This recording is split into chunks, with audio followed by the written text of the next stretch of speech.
Hello and welcome to Community Topics, number 29 of Dualistic Unity. I am not here to be liked and very much okay with that. Because if I were here to be liked, I all of my messages, everything that I came across would be completely bastardized by my desire to be liked. And it would be curated in a way that isn't as close to the flow of reality as I can get. And anytime you settle upon, an idea of yourself, a way you want to be seen, it's going to bastardize the message. And this is the third time I'm going to say it, but I'm not here to bastardize the message. I'm here to be myself, and whatever comes of that is what's going to come of that. And it's important, I think, in the exercise of being yourself to occasionally recognize that you need to be refreshed from time to time, that you can come from a point of being yourself. And from that state of freedom, go out into the world and do incredible things, solve incredible problems, think about things in ways that you may have never thought about them before. And it all comes down to just whether or not you're too tired and confused to be like that. And so it's important to recognize that occasionally you need to stop and go and get a drink, as it were. And for us, that drink is the present moment, because everything comes as an exercise in presence. In the present moment, we have less weight. We have less things to think about, and it frees up a lot of energy. But that present moment is what we always are when we're not thinking about what we need to be. That is where we find our refreshment. And the reason I bring this up is because today's Community Topics episode is about Alzheimer's and dementia. Now, I'm going to say early on in this episode that we're not really going to be talking specifically about Alzheimer's a whole lot. And the reason is because Alzheimer's is just a specific disease. It's a specific form of dementia. There are, in fact, numerous different forms of dementia. And so I would rather cover that as a whole. We will talk about Alzheimer's here and there in terms of different studies and whatnot that are currently happening in the world. But for the most part, we're just going to stick to dementia.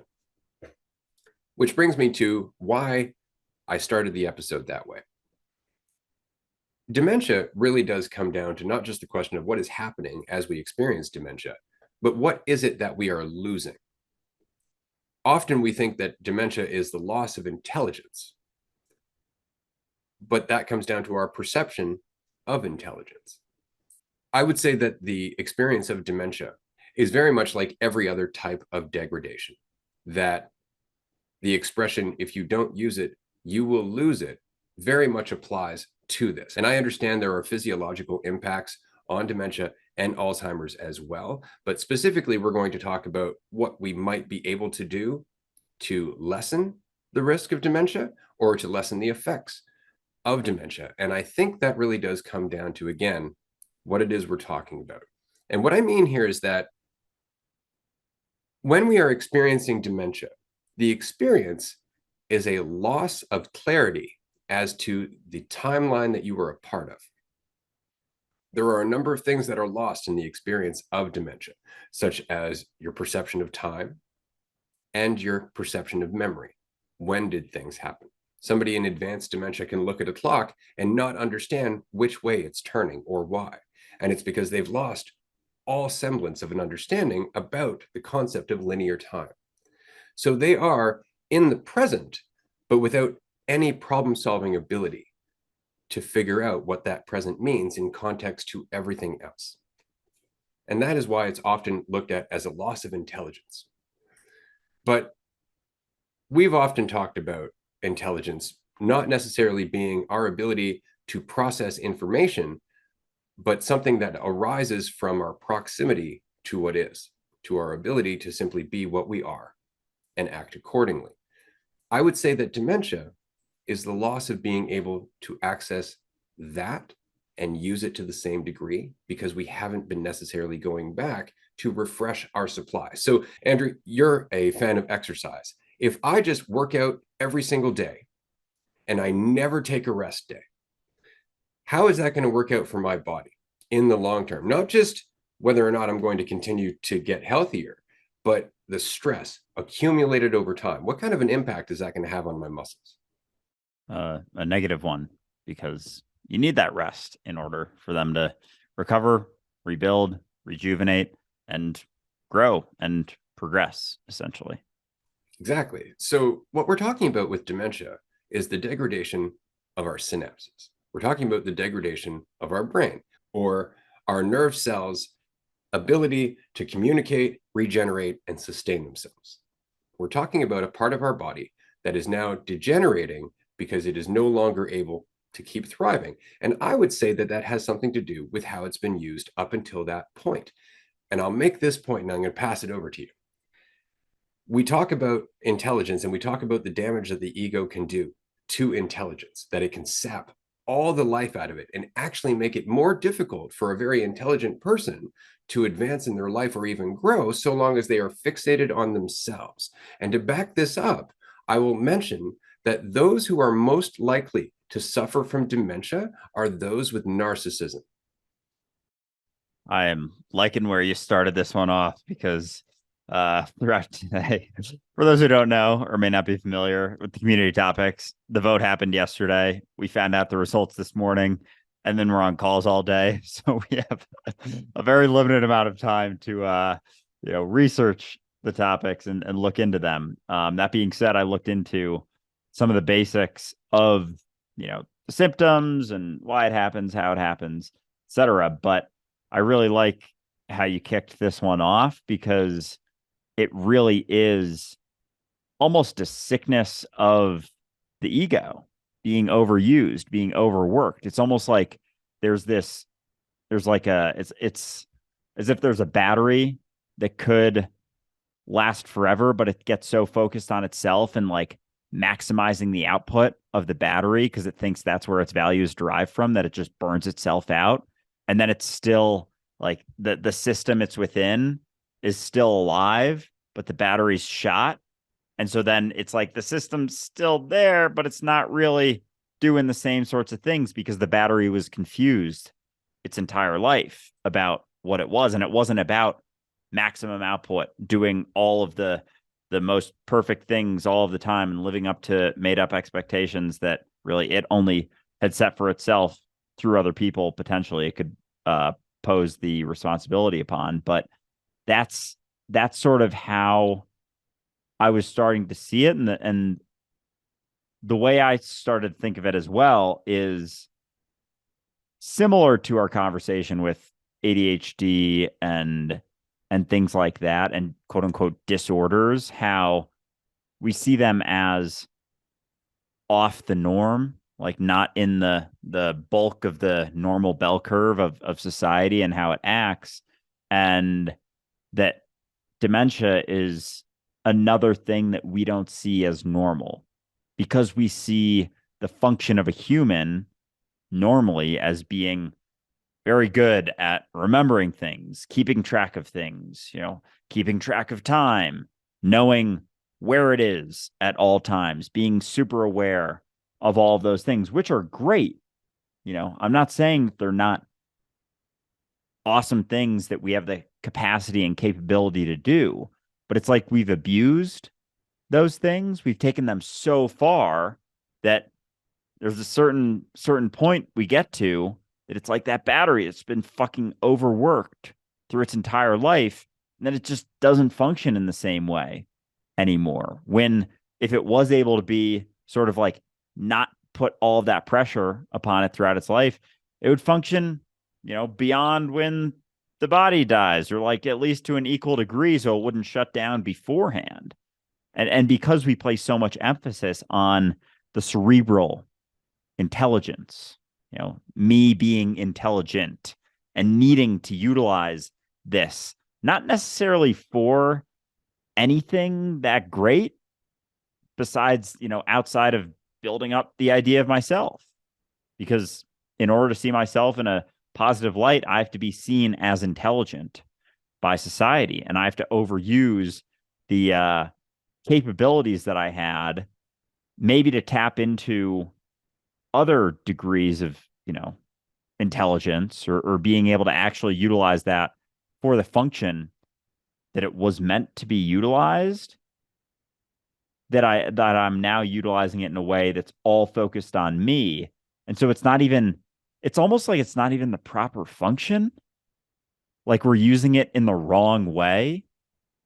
Holy shit.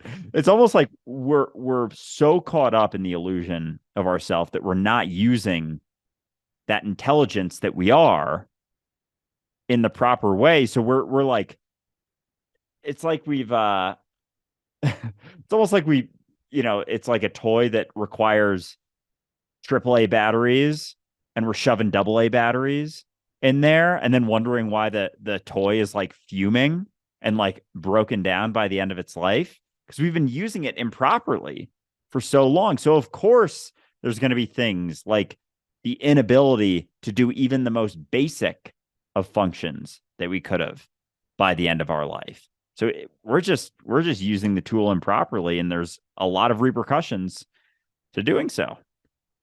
Absolutely. I'm so glad that we're going in this direction because this is really interesting to me, as I said before we started recording, because even though narcissists have the highest likelihood of getting dementia, they are also known for having a high IQ.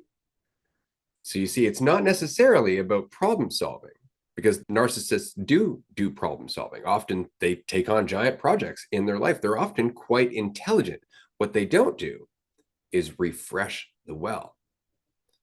And what I mean by that is that when we have dementia, what happens is that our higher brainwave functions start to deteriorate. And so we were talking about frequency in one of the community topics episodes recently. I encourage the listener to go back and check that out if you're curious.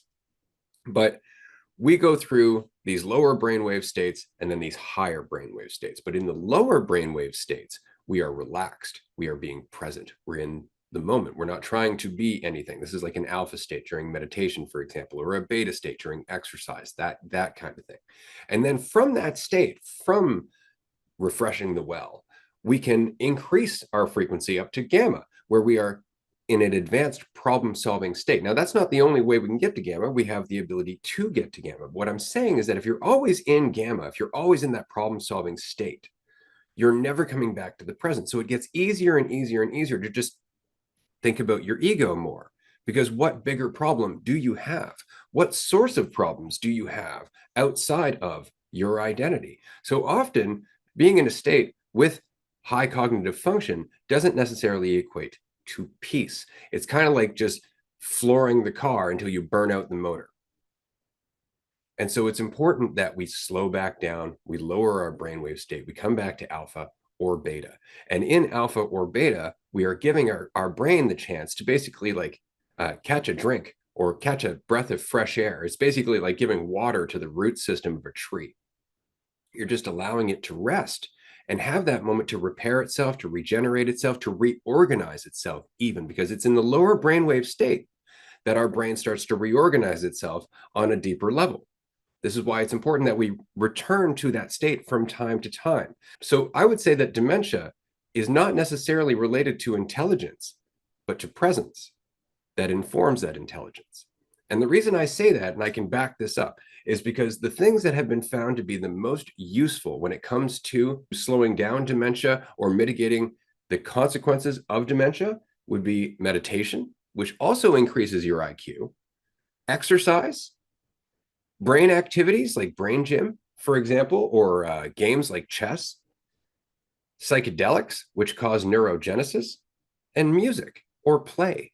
All of these things increase neuroplasticity. All of these things bring us closer to the moment. And these are all of the things that they are finding have the greatest impact on people with dementia. They have nothing to do with your ego. They have nothing to do with your concept of self. It's a totally different way of thinking. But that's what we're losing in the onset of dementia.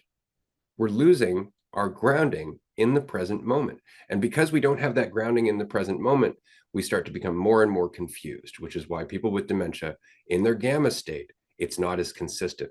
The peaks and dips in the gamma state for people with dementia is inconsistent. It starts to fall apart. Their ability to reason what's happening around them starts to deteriorate. And it's only because they're never coming back to the present, which informed the narrative to begin with. They've always just been caught in the narrative until the point where they can't even keep track of it anymore. So it's as if coming back to the present being where you're at without so many narratives, without thinking about yourself through whatever means that you take is recharging your batteries. Like that's coming back to recharge, plugging it back in.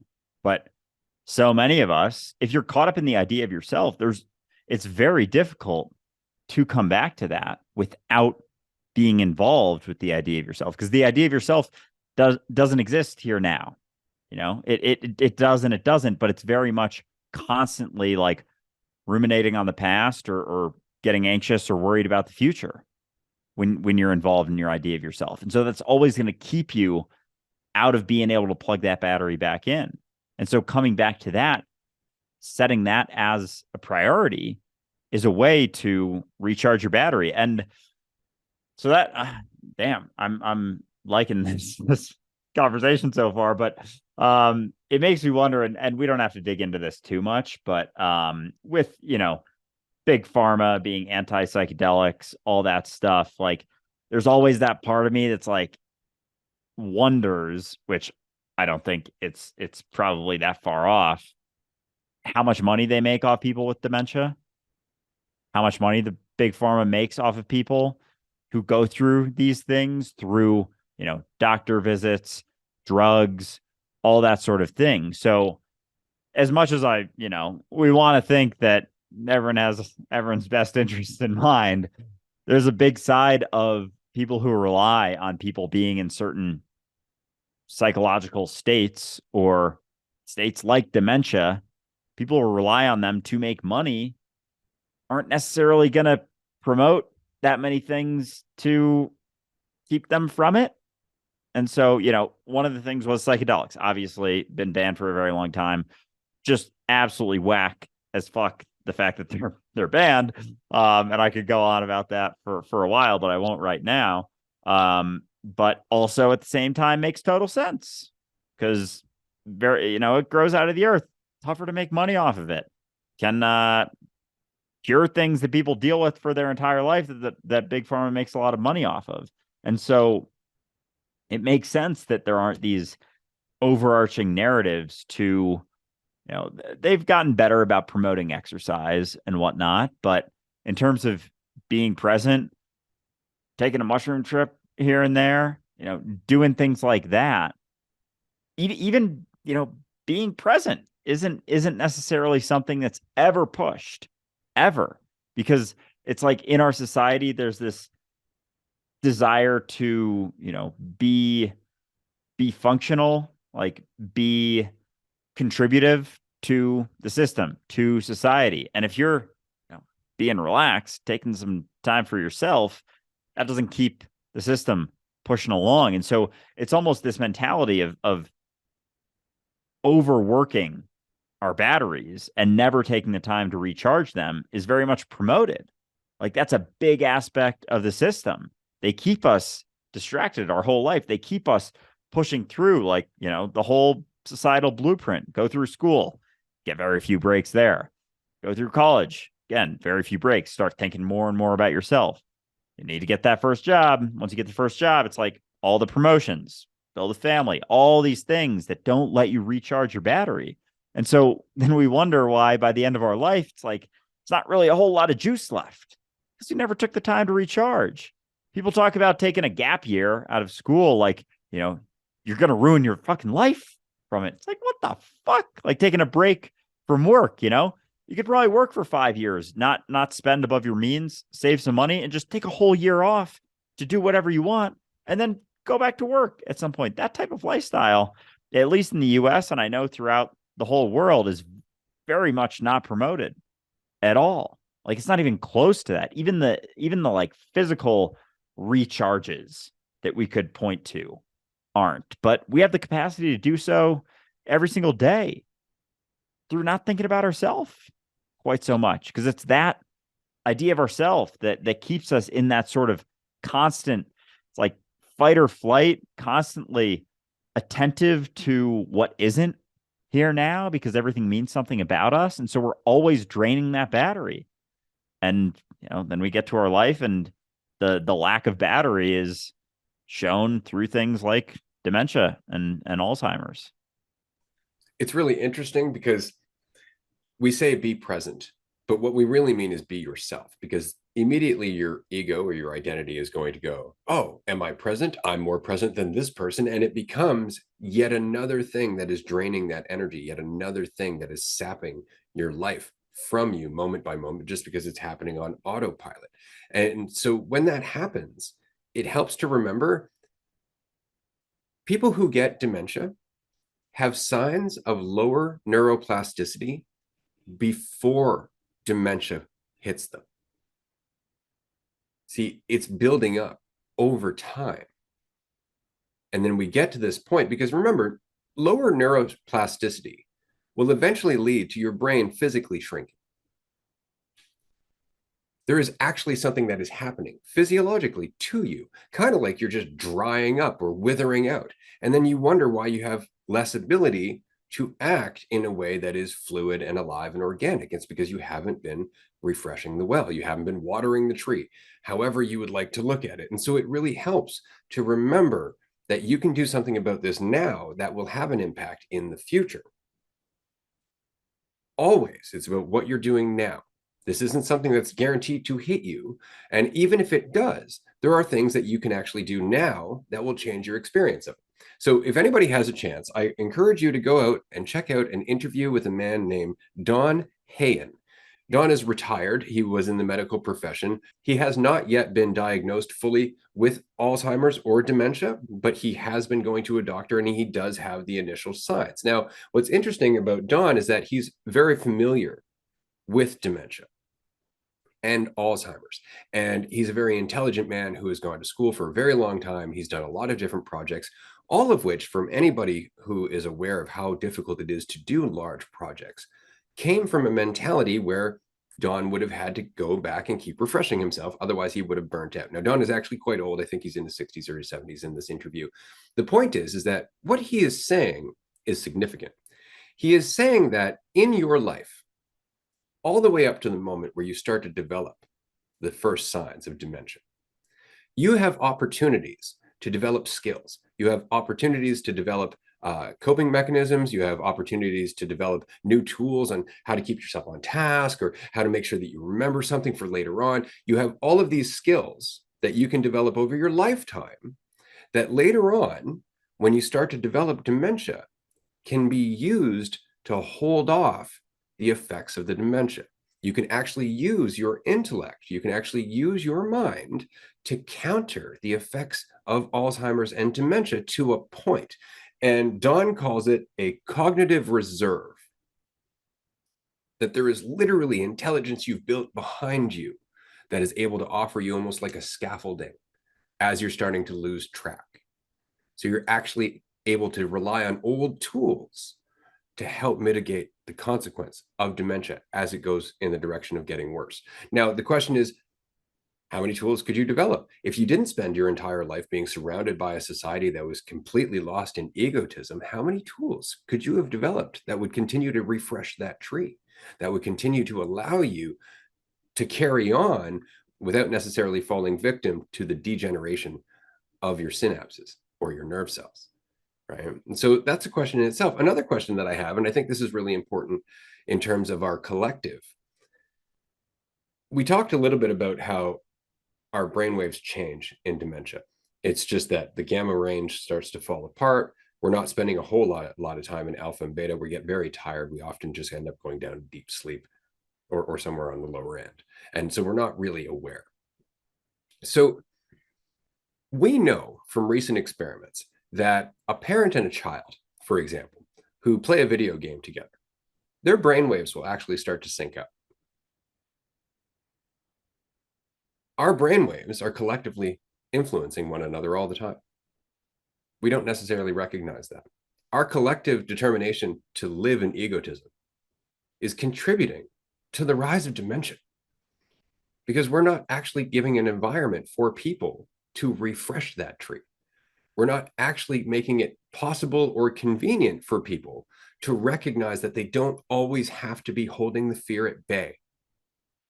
And that's what's sapping their energy. That's the reason that by the time they get into their older years, they're just tired. The brain's just had enough. And of course it has. It's been running against an illusion that is as strong as they are The harder you run, the harder it runs you. So it makes a lot of sense as to why dementia is spreading so quickly. It makes a lot of sense as to why this is another thing, like the episode that we did on cancer, that is largely determined and influenced by what we are doing collectively. Just as dementia is something that happens through over participation with the ego, dementia on a collective level is happening because of over participation with the ego. As you're saying that, I was like, this is starting to sound a little bit similar to that cancer episode for sure, because there isn't a disconnect. There's lots of repercussions to this grand old illusion that we've been taking part in for so long. And we're just starting to see more and more repercussions of it. And it's almost as if, you know, because with the skills and whatnot, I think that's something that society is much more willing to accept and look into, because it's a sort of growth, and we're obsessed with growth. So if you think of it, with keeping with the battery imagery, it's like the skills are making the battery bigger. It's like they're growing the battery, giving it more space. But if then, as you're growing those skills, you think having the skills means something about you, it's like you're depleting it as quickly as it's growing. And so it isn't really doing jack shit. So you kind of need both sides of it, because it's depleted as quickly as, is as often as you're participating in the illusion, as often as you're, running in that state of, high cerebral capacity, because you're always thinking about yourself and what things mean about you, and trying to solve problems because you have so many psychological problems, because your brain is always settling upon things it has to improve on, and it's always being inundated with things to compare you to, things, other people, other lives, other things going on. It's like, well, shit, they're more valuable, I got to figure out how to be there. And then it tries to figure that out, and it's not even actually doing anything beneficial. It's trying to just build the idea of you. And so maybe it will reach towards certain skills that maybe are beneficial in terms of the battery, that do grow the battery. But because it's so lost in you, it drains it just as quickly, if not more quickly. And then it builds the skills, and then the skills mean something about you, and then it's equally drained. And so and I think this is why you could look at someone who, say, someone in society, and this is a generalization, I'm not saying in any way that, someone like a monk isn't as as intelligent, or couldn't, answer as good of an SAT as someone who studied it for a while, or anything like that. But if someone like a monk, say, hypothetically, wasn't as focused on growing certain skills, making their battery bigger, but they weren't so caught up in themselves. And I'm just saying monk as another imagery. I'm not saying anything that anyone couldn't also tap into, like, what we're talking about all the time, just thinking about yourself less. I'm saying someone who solely focuses on that and doesn't focus on, they're not as a part of society, not working on growing the battery. That battery would still be sustained throughout their entire life, despite not growing it through skills. And it's like our society is solely focused on the one side, but because we're caught up in the illusion, it's equally depleted. And so if we focus less so on the growing of the battery and the growth that our society loves so much, and focused or took less focus onto the idea of ourself, it's like that battery is actually made to last forever, essentially. But it's the idea of ourself that depletes it. And so that's when Alzheimer's kicks in. It's because the idea of ourself kind of overpowers the growth of the battery. And no matter how much you do, and you can do a lot to grow the battery, to the point that you could probably counteract the amount of time that you spend thinking about yourself. And so you can offset, the symptoms or the potential for dementia. Because it's not to say that everyone caught up in the idea of themselves experiences dementia by the end of their life. A lot of people get to the end of their life without experiencing it so much. But if you do prioritize the sustainability of the battery through being more present, as in, being yourself, not thinking about the idea of yourself quite so much, those skills are awesome, because maybe you'll live even longer, and you won't be as depleted by the time you get there, and you'll still mitigate the potential of it, and be able to utilize those skills, which is just, why not? But I very much see it as kind of those two ends in our society is very much focused on the growth and not on the depletion whatsoever. It's really interesting because this is yet another example of how we're kind of wearing ourselves down. I know we talked about this in one of our Patreon groups, but our perception of time, the more we look towards the future, the more stress we tend to embody and experience. And so we were looking at that in terms of its effect on us physiologically. Over time, stress, we know, decreases our immune response, it decreases our ability to thrive. And so it's almost like the process of aging is amplified by our perception of time. We are experiencing friction because of our fixation on time. And what we're talking about in terms of refreshing the well is coming back to that state of presence. So that way we can come back to the world and be better at problem solving and participating in the experience of time because it's being informed by the experience of presence.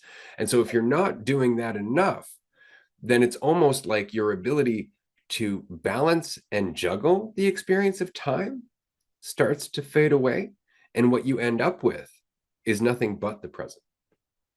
And that is the experience of dementia. I had an opportunity to speak to somebody with dementia years and years and years ago. And I sat down and we had like, I don't know, an hour and a half conversation.